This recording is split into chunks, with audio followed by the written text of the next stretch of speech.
Hey guys, it's Senor, and this is the mechanics video of the LEGO Batman Free Play tutorial series. And in this video I want to go over all the mechanics that go into a free play run, all the way from a simple E-glide until Mad Hatter clipping and some crazy camera manipulation for drop-in warps.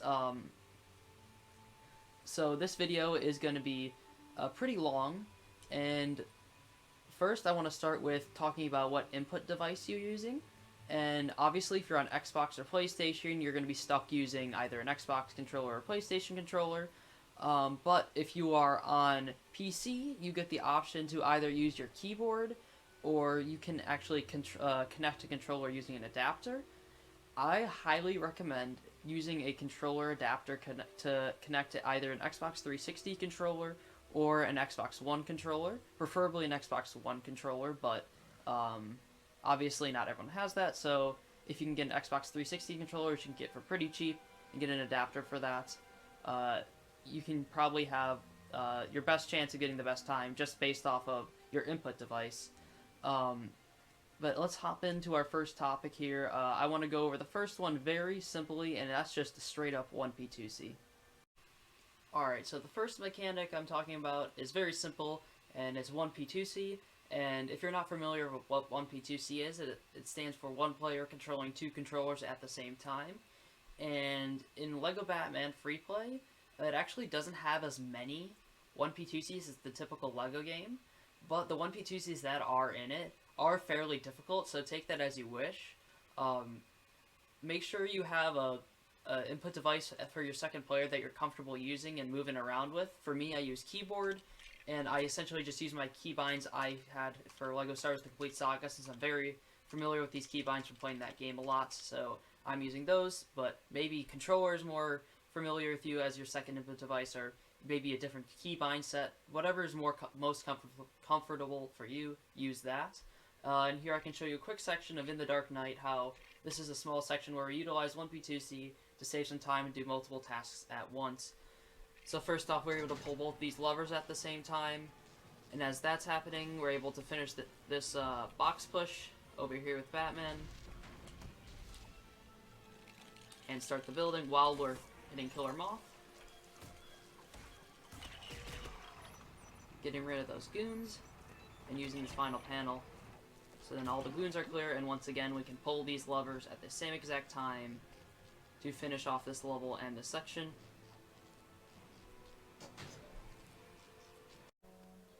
The next mechanic I want to talk about is drop-in warps, and similar to 1P2C, this is going to require a second input device because you're going to be dropping in your other player.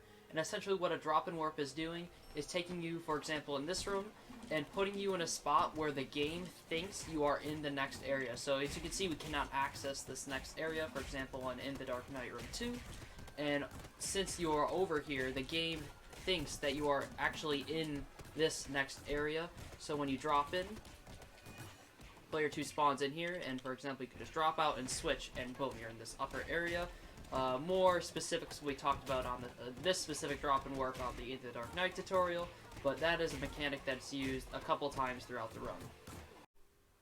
Now for the third mechanic I want to explain, I'm going to address the elephant in the room, and that is SSJs.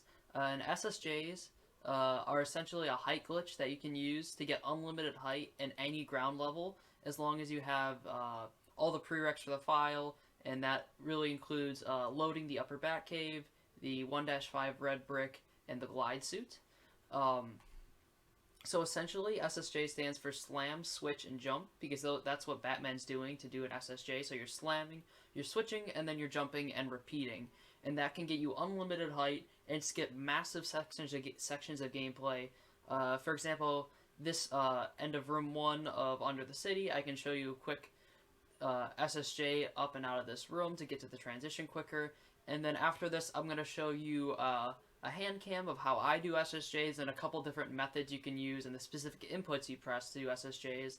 And I just like to give a disclaimer that SSJs are something that you're not going to get down right away. They are, there's something that you can probably get decently slow. You can get it decently at first, but it's going to be slow. But as you keep playing and doing more runs, you can start doing SSJs much faster, and you'll get more comfortable doing them, and they'll almost become unconscious. So here's a quick I can quickly run through this section doing SSJs. As you can see, it's an unlimited height glitch, so I can get as much height as I want, but all the height we need for this room, for this specific skip, is just go up into the ceiling here, and then fall down onto the transition and hit the next room. Alright, this is the hand cam view of SSJs and the specific inputs on how to do them.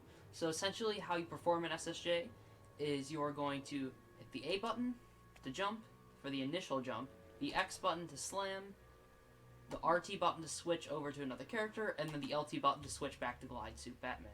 So, typically what you want to do is combine the A and the X presses as close together as possible, as well as that RT press. The LT press can be delayed a little bit, but typically the faster you do the presses in succession, the faster the SSJs are going to go. But obviously when you're just learning, you're going to take it probably pretty slowly. But for my A and X press, I use this part of my thumb, this joint right here. I kind of bend my thumb like this. I don't know if many people can do that, but either way, you can still kind of use your thumb like this, because how it works is when I press my thumb down like this, it's always going to hit that A button first as I press it down, and then it's going to hit the X button immediately after. So I'm both getting the A and the X input presses in one press down. See, as you can see, I'm just kind of doing some jump kicks right now.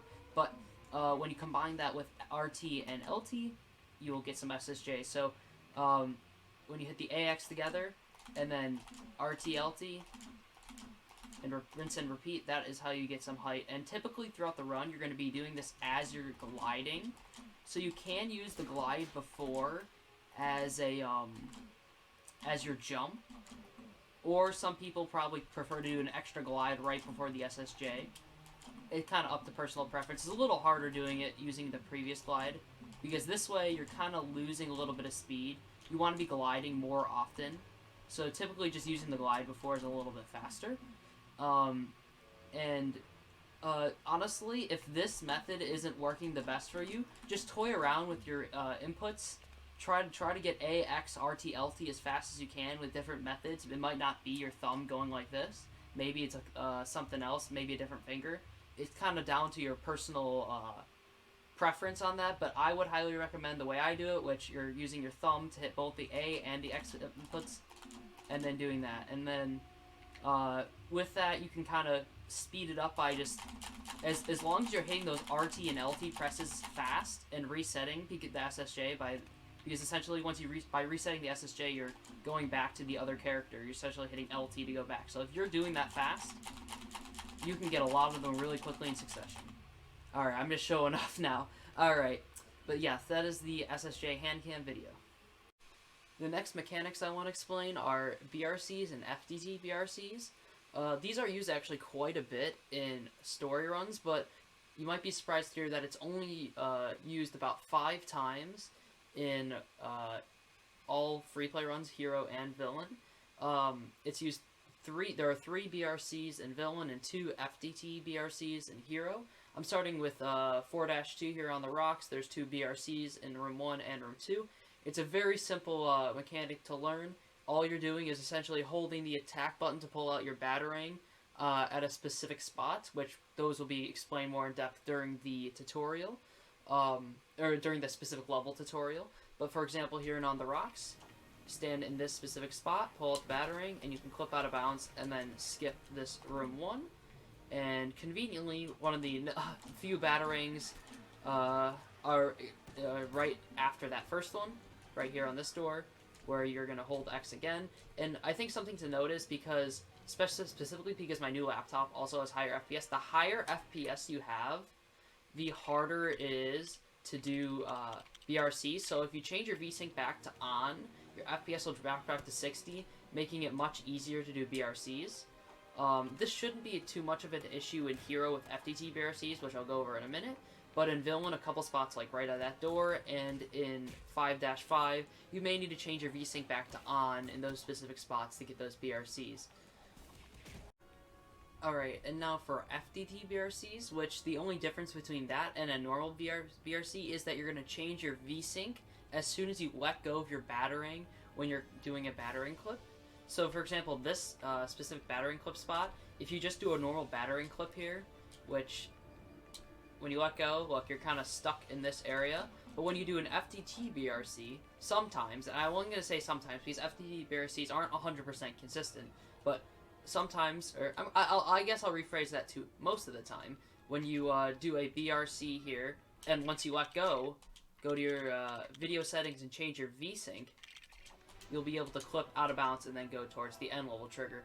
From there, in this specific level, you go out to the end level trigger using FDT BRC, and there's one other one used in 1-4 for an end level trigger, but essentially the key thing to remember for FDT BRC is once you let go of that battering after the clip, so when you're clipping here, once you let go, pause, change the VSync.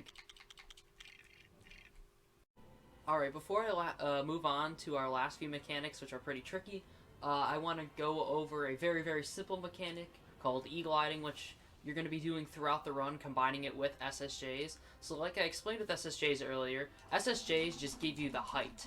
If you're holding forward, like this one doing an SSJ, you're not getting the maximum potential speed.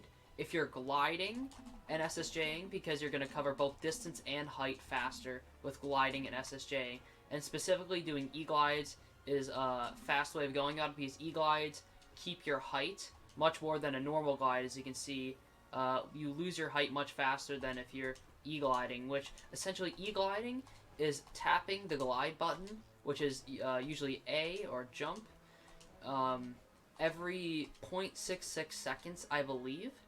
I don't want to go too in-depth on E-glides on this video because Los, another creator of these tutorials, has a specific video on that I'm going to link in the description if you want more help with E-glides. It's a much more in-depth tutorial on E-glides than I'm giving here.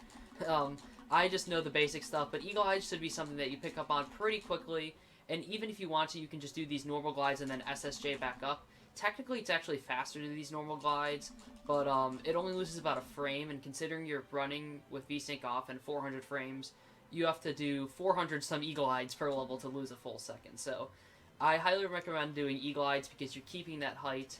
Unless you want to go for those few couple of frames, you can do these normal glides, but I highly recommend these E-glides to keep your height. And now I'd like to go over the final mechanic in this video, and that is Mad Hatter clipping. I think I said in the last clip there'd be a couple more, but I lied. This is the last mechanic of the video that I'm going to explain. And Mad Hatter clipping is actually only currently used at one spot in the run, but it definitely does have the potential to be in a lot of different spots. And this specific Mad Hatter clip in room 1 of 3-1 is going to be explained more in depth in the 3-1 tutorial. But I just want to explain Mad Hatter clipping in general right here. So there's two ways you can do Mad Hatter clipping. One is just with Mad Hatter himself, which is a little slower and a little less consistent. And then there is Mad Hatter clipping with player 2 dropped in and pushing him. This only works in toxic waste puddles where you can fall through the middle. So as you can see, you can't do Mad Hatter clipping here because you can kind of just stand on the outsides of these puddles. But if you go in the middle of the puddle, like I just did there, and shoot your gun and hold forward, you're actually able to clip through walls. So this is an example of a one-player Mad Hatter clip. So as you can see, it's much less consistent, and I'm not actually getting through the wall in this scenario. And sometimes you can take a death of it, so I highly recommend not doing one-player Mad Hatter clips. But a much easier way of doing Mad Hatter clips is dropping in player 2 and helping push him through the wall. So in this case, you're actually supposed to hit a really weird transition inside of this door. I may or may not hit it, but for the sake of Mad Hatter clipping, I'm just going to show you whether it goes through the wall or hits the transition or not. So you're essentially going to go in the middle of the puddle and start shooting and holding forward and just kind of tap with Joker. See, as you can see, he clips straight through the wall. Obviously, this is not what you want in a run. You want to hit the trigger and the door, but just the mechanic itself, you are holding forward, shooting, and pushing with your second player. This will be explained more. This skip itself will be explained more in depth in the 3-1 tutorial, but I want to just put this in this mechanics video because this skip definitely, or Mad Hatter clipping definitely has the potential of being used in other spots in the run. We just haven't quite found those specific spots yet. But yeah, this is going to be a wrap on the mechanics tutorial. I know this video stretched out a little bit longer. I'm going to put some timestamps in the description if you want to go to a specific mechanic. I'll put it in there. And I hope you guys have a good day, and next week we'll be releasing the tutorials for episode 3. So we will see you then.